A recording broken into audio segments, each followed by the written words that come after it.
Sengweze Panangai donc Clark Kololo Morobelia Kukuta Nabino Lisusu Mokolo lelo lundi le 16 octobre 2023 Potobeta Susu Masolo yaba actualité ya mboka na biso na tombeli bino e bandeli ya semaine malamu partout oyo bozwami pe na pesi bino bambote ebele.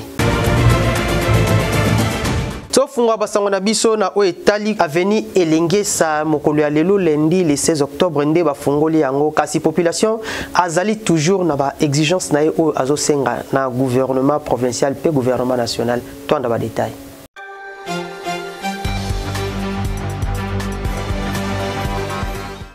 Population oyo bafandaka na commune ya Makala na commune ya Selembao bazali na esengo ya makasi ndenge l'État congolais abongiseli bango aveni elengesa oyo ekabola ba commune na bango mibale kobanda mai ya Kalamuti na Mongafula ti okoma kote ya Triangle nzela ekomi elengi ya kosakana te kaka ndenge bozali komona circulation ezali kitoko mituka ezoleka sans problème kasi population bazali kosenga ba agrandir ka niveau oyo basali po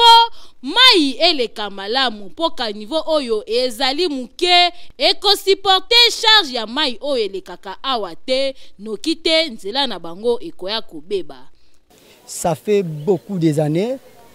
depuis Kabila le père ayaki après a Fidèle azwaka initiative ya kolingala kosala biso nzela elengesa oyo batu ya CPP baliaka biso mbongo bakimi asala musala te mais lelo tomoni par rapport ya ba président au baleki après Kabila le père gouvernement o elekaki na ba théâtre basalaki mais lelo bravo na président Fachi merci na union surtout asali pona lelo biso bana Makala Selembao toza vraiment na esengo mingi on a réalisé projet ou ya route elengesa to sepeli elengesa ne basali biso elengesa to sepeli vraiment pour koto bo prince Ezaki te on bena félicitations na mokonza mboka mais to mona ka ba terrasse basali biso ba terrasse ngo to mona ngo ezapela mikie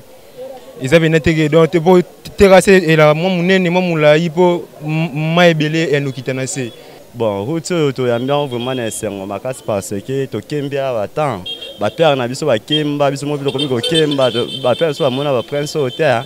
mais biso bana to ko mona ngo esa biso bien pena makasi donc nda satanda te ke lelo ne lengesa et puis ko sala mais grâce à président Fachinde to yambia en tout cas vraiment sikazali a rumela simba nzete en place toza ezalaki pena libulu makasi mais étant que président Zaye moko ayebi ke côté wana bana ba souffrir fois bon c'est la bisongo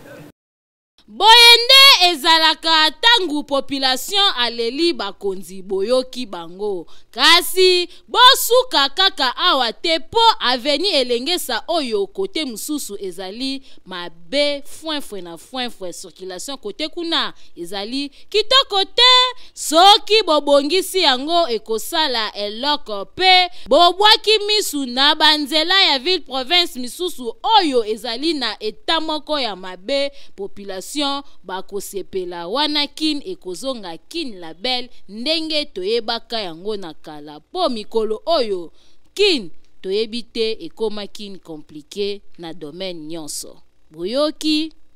Monsieur Bourjangoma, Oyazali président ya plateforme ya rassemblement des associations de Peter Kazadi à l'obiété bango ba association na bango nyonso to plateforme na bango et ko soutenir candidature ya président de la République Félix Antoine Tshisekedi Tshilombo na ba élection ezoya tolanda.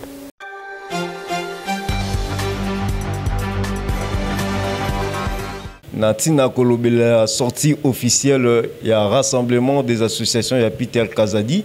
ezali plateforme ya ba association oyo bakutani basangani pona ko soutenir vision ya Tata Mokonzi président de la République chef de l'État Félix Antoine Tshisekedi Tshilombo elongo ya vice-premier ministre ministre intérieur sécurité et affaires coutumières maître Peter Kazadi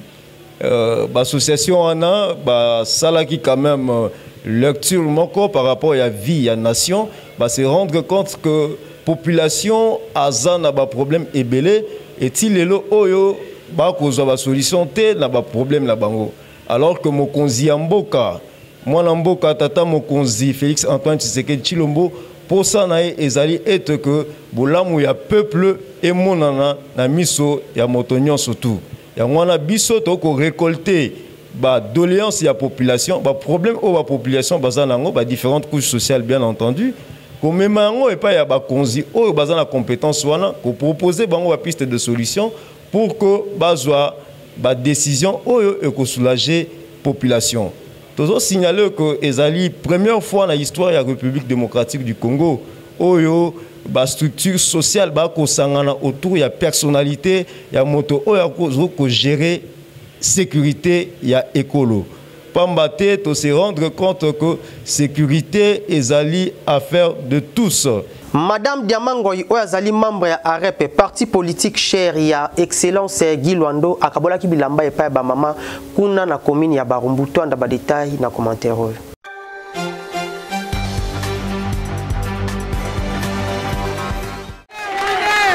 Bautaki na 4 coins ya commune ya Barumbu pona ko répondre na appel ya mwana ndako, c'est-à-dire d'une fils ya municipalité na bango ba maman peba na basi nyonso ba répondaki massivement présente na invitation ya Diamango et Viviane Oyazali moko ya bango azali ko mener ba action ya impact visible Mabina peba nzembo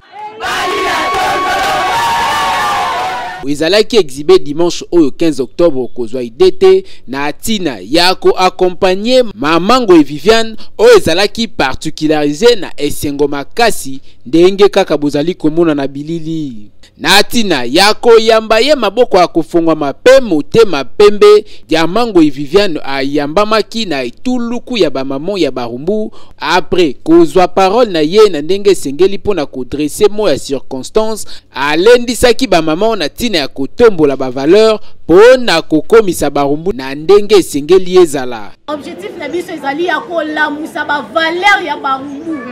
Et comment place nyonso yo rozala. Soko tangi kombo Barumbu. Mutu wana kozwaka reflex nini? Ah, place bakulu na wana.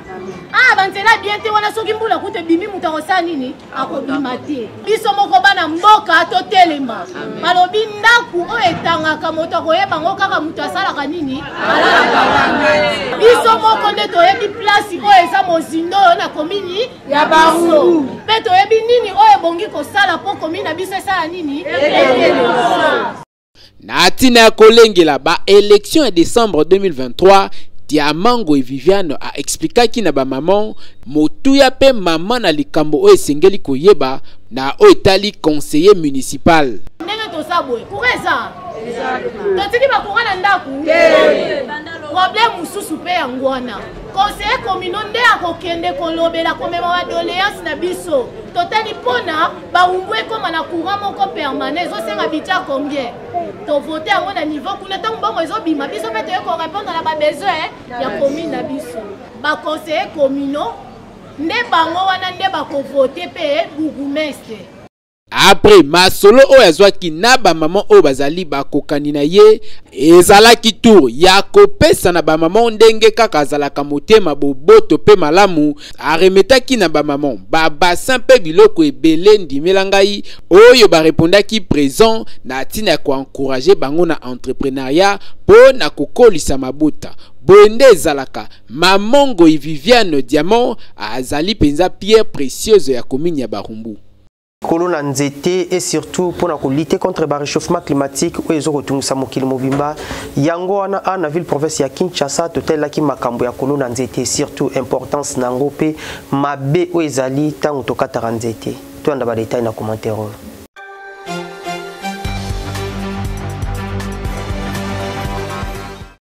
Kolona nzete ezali eloko moko ya motuya makasi bino moko boyebi mikolo oyo réchauffement climatique ekoma makasi na monde entier oyo ezali ko déranger population kasi awa na République démocratique du Congo ministre ya environnement atelemelaki na oyo etali kokata banzete po nzete ezali motuya makasi na vie ya bato. Nzete ezali vraiment na ba vertu ebele na kati ya nzete tozali kokuta oxygène oyo tobengaka CO2 yango esalaka ke mutu a dégager gaz carbonique a récupérer oxygène oyo tobengaka CO2. Banzete pe ezali kobatela biso na réchauffement climatique pona koempêcher po ya mutu ezwa ba problème ya ndenge na ba rayon solaire na yango esengi na congolais nyonso azala na notion ya kolona banzete ezala na ba venu to pe na kati ya mapangu po ezali trop important.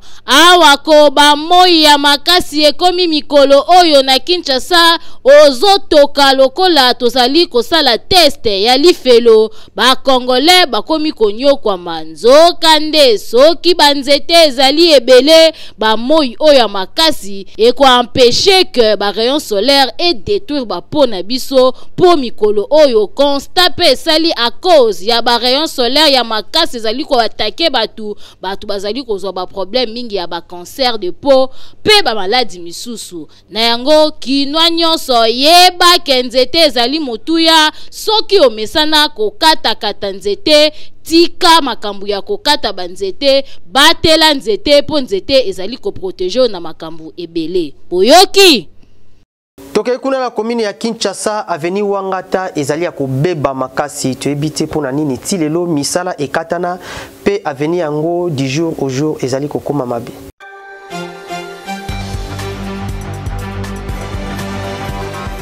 Na commune ya Kinshasa précisément na direction ya Wangata awa match eza mabe makasi tangu tozo komona président de la République Fachi Beton ye moko azo s'impliquer à 100% pour na wetali ba infrastructure awa la ville province ya Kinshasa mais kasi kotoyo na avenue Wangata match eza mabe population ezali kolela po depuis babanda kosala nzela oyo ezwi batanzela yango esila raté bashina bazakaka bake kote kuna basimbi ndambu bazongi kote oyo basimbi ndambu batiki bakei babeti mikolo ebele ba lisusu bameki kosimba population zo comprendre te bashina balingi basala nini po nzela yango esila kana yango te tala awa nzela yango ekatalaki nango lisusu 3 mois yango oyo bashina bayaka na bango te basala ka eloko te nzela yango bandi kozonga nango lisusu mabe na eta nango ezalaki ya liboso neti oyo mbula oyo emekai kobeta awa mokolo ya lendi mbula ya 1h dita kasi nzela awe tondaki mabeso ochemona ya bebe akei na ye abungi pe akufi yango population ya koto basali kolela bazo comprendre te nini bango basali po nzela na bango oyo ya Wangata évoluer te ezala toujours na état ya mabe il paraît au contrat ici là o bashino baliaki mbongo o bashino baleki boye babisi bango tozoya toke kota mama ya mutozo tonga kuna bashino bazongi boye balobi nzela na bino bo pesa yango na maboko ya Nzambe po biso toyebi su te tosala ndenge nini boyoka population bango moko ndenge baleli situation tout à fait eza normal mais conséquence eza par rapport ya activité na ndenge tozotekela eza moins un peu bientôt par rapport à quoi nzela basalaki ezaki tout à fait tout le monde que musala ezosalema bien c'est encourageant mais qu'est-ce qui est comme le défaut mbula liboso ebeti mais otozo vivre na ebite so ebeti journée mobimba ou bien 2 jours tokozala ndenge nini eza mbula moke ebetaki ya lobby ya c'était lundi ebetaki nde omonima etelemi bongo mais moyen ya eko tata na niveau et qui ende se dérouter ezate et le roi neni ebomi d'abord activité et aussi d'abord insécurité bama etonde liso abande tonda bamutoki pa mwazate tozaka likolo mai moya to tekizate bakili bazo nekalekaka na coin que pour babanga bato na liziba bango basala basimi koto batiki or fallait ki basala nanu basisi no kota liboso apu baki basisi de bango bazaka basimi abaye batiki basimi koto baye do basimba simba basisi no eloko liboso bo silisi apu boke kuna bo silisi apu boke kuna bo silisi mama bazaka basimbi bake kuna basimbi bake kuna siko musolo ngwesila mutu tande to na njela ba kongolo kasi ba chinois ne bazosala Mvula kutuna no ebeti te awa bota la position motezo le kanakati ya mai population za koteka kotoyo balobi po bateka ifo mutu aye kuna na ngambu abwakeli bango mbongo awa toujours na système akidiaba barame mbongo après bango pe babwakeli marchandise kotoyo match za mabe makasi yango to senga la gouvernement il paraît contrat et si la société oyo banda ko sala a bakenda na bango soki contrat et si la awa nzele tikali boye kasi nzele zozonga lango lisusu ndenge ezalaka na eta ya mabe bo benga société wana soit bo pesa bango mbongo bo renouveler contrat soit bo luka société mususu ya sika bo sala contrat ya sika ba poursuivre ba travaux awa yango tozobeta sete soki nzele yango ezongi lisusu na eta nango ya kala ndenge ezalaka tango bo robimisa su mbongo ba reprendre ba travaux nyonso à zéro mbongo wana tokoki po sala ngo makamu mususu awa na ville province ya Kinshasa biso tosengi kaka bo mekepe koyoka biso bozongela ba travaux koto po awa match za mabe na ville province ya Kinshasa constat ezali ke ba rond-point ebele ebeba pe ekoma salite to na ba détail na commentaire ya Reti Dinanzei.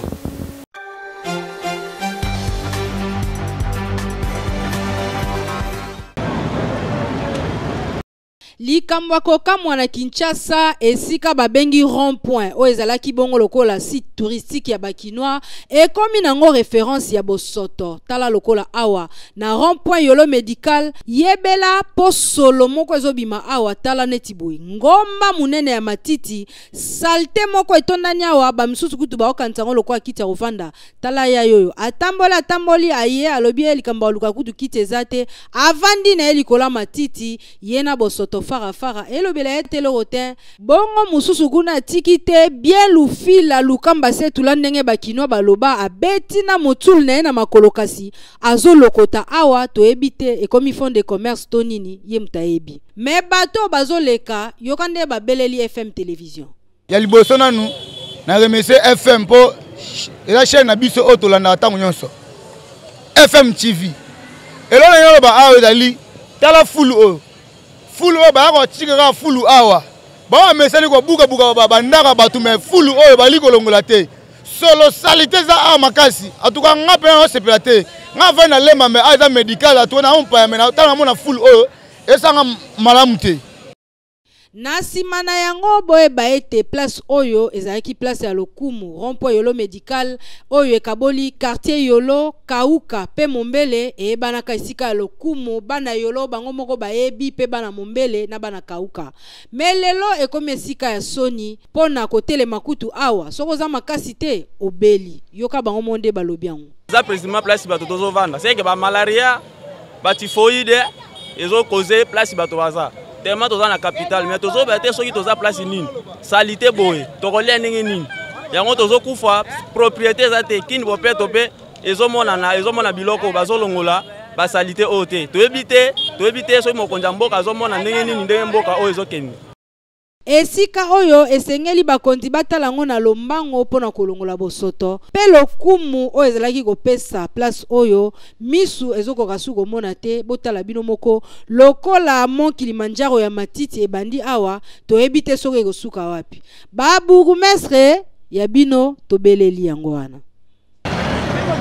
na commune ya Lemba précisément na quartier Livulu érosion oyo ezali ko causer ba insécurité ya makasi na coin oyo to anda ba détail.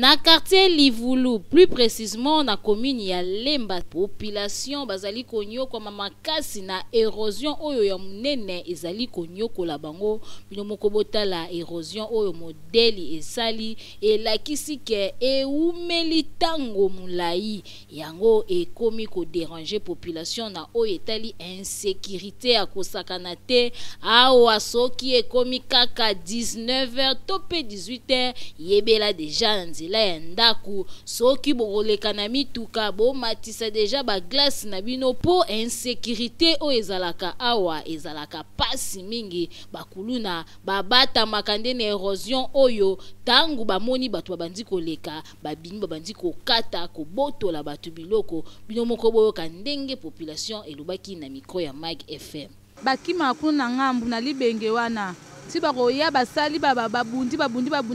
basebisi ba machete na bango na prince awa apo bakati sikuna na ngambu bakoti na kasa mabulu wana bafulu wana ndi basala ni bazwa nzela okima mbula soki ebeti même ata na moyo lekate ozo banga omoni seke yo moso sombi po tambola ngo komi kobanga nateka mikate place o nakangaka 17h nakangi nakenda kunanga place o nde bazabo babotela batu biloko bazoboma batu baboka batu na terrasse full wana bomona na ngambu wana donc j'étais mon konzi mboka ya kotalela biso likambo ya place o eza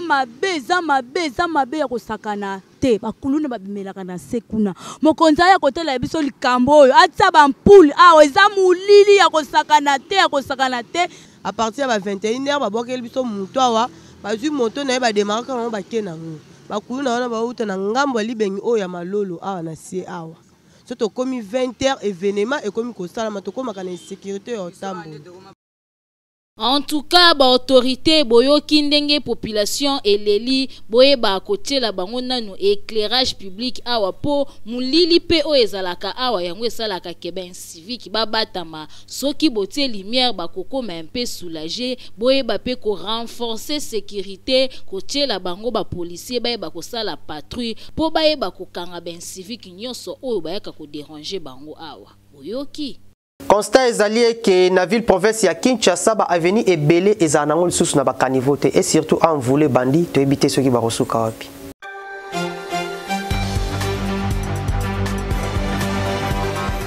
Soki otamboli na ville province ya Kinshasa oko constate que ba avenue mingi ezalaka na ba caniveau te oyo esalaka que ba avenue ebeba nzokande caniveau ezali malamu kozala na avenue po e permettre ba mai elekaka manque ya ba caniveau na avenue yango ezosala ba inondation na ba quartier pe ezali kosala ke tangu mvula ebetaka mai evanda na nzela ebebisa nzela oyo esalaka pasi makasi na population surtout pe na mituka ko circuler soki nzela ebebi. Place tozana toza kati ya mai. Place tozana terrasse te. Tozana lisungi te. Tshembule betia te amuki ebusha kama ekota dina bandako.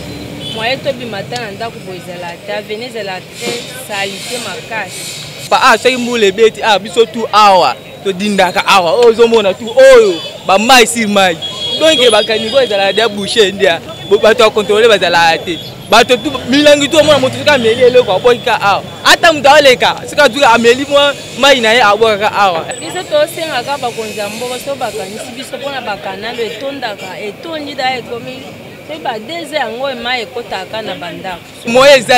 ezate batala likambo bakonza mboka batala likambo paro. To bondela bango na batala likambo bato ya biso solution.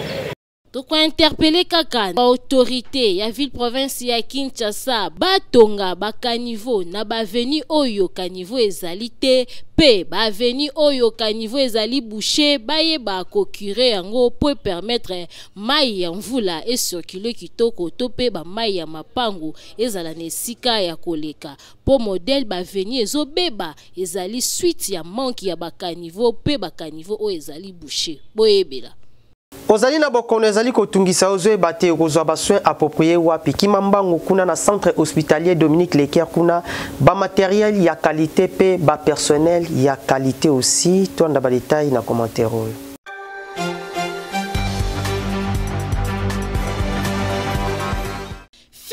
Fini makambu ya kokende ko se faire soigner na ba centre ya simandaku oyo ezali koboma ba congolais mingi po mobange na hôpital oyo ezali na ba norme sengeli yangoyo. Centre hospitalier Dominique Leker eye kosunga peuple congolais azwa soin ya malonga na ndenge esengeli mwana Congo. Centre hospitalier Dominique Leker okokuta awa ba appareil ya malonga ya médecine moderne ya solo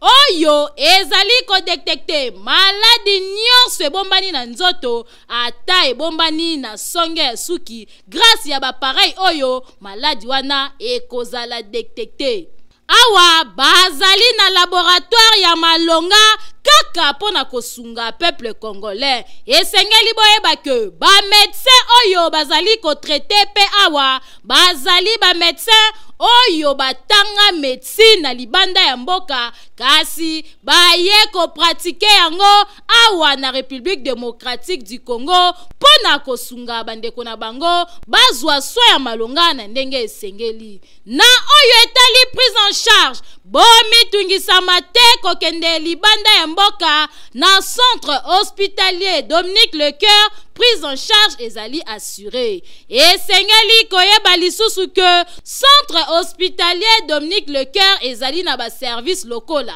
chirurgie, maternité, radiologie,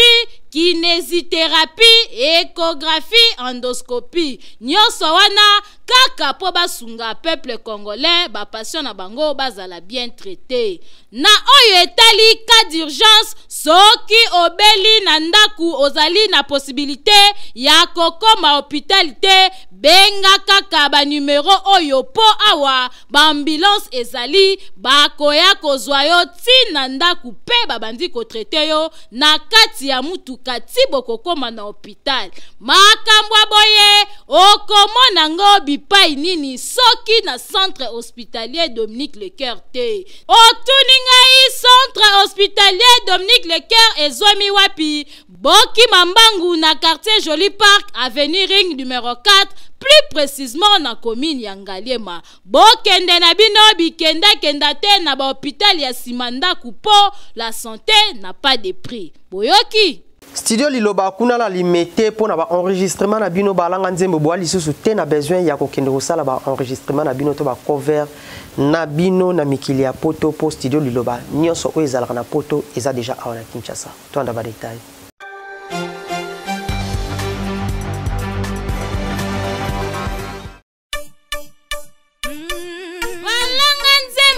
bakolo kunga solution pona bino eye yo mutu ozali na besoin ya kobimisa album single maxi single kimambangu na Studio Liloba na 14e rue po kuna okokuta biloko ya mopaki c'est-à-dire appareil ya kanda Studio Liloba ezali na qualité ya kosakana te ebongo bakita ebongo ba micro okokutango esika mosusu te kaka na Studio Liloba awa soki okoti okoyemba lokola Angelu po awa son erataka kutu te awa tobetaka na biso mopanzi te po nyonso ezali na qualité enregistre album na yo awa ebimi lokola outaki na États-Unis nzoka nde enregistraki yango kaka na ville province ya Kinshasa na 14e rue na Studio Liloba awa ozali na tante ya kokende kosala mastering libanda po nyonso ezobeta mata na Studio Liloba opanga na yo na oyo etali prix te a cause ya bapareil sophistiqué oyo ezali awa prix ezali nango abordable ofuti mbongo mukie kasi basaleli yo musala ya qualité oyoki boki mambangu na commune ya Limete na 14e rue industrielle numéro 23 na avenue Mulangi oza mobimba akei ezali na ndenge elongo bani oyoki boyebele toleki siko na page rose oyo esala kitoko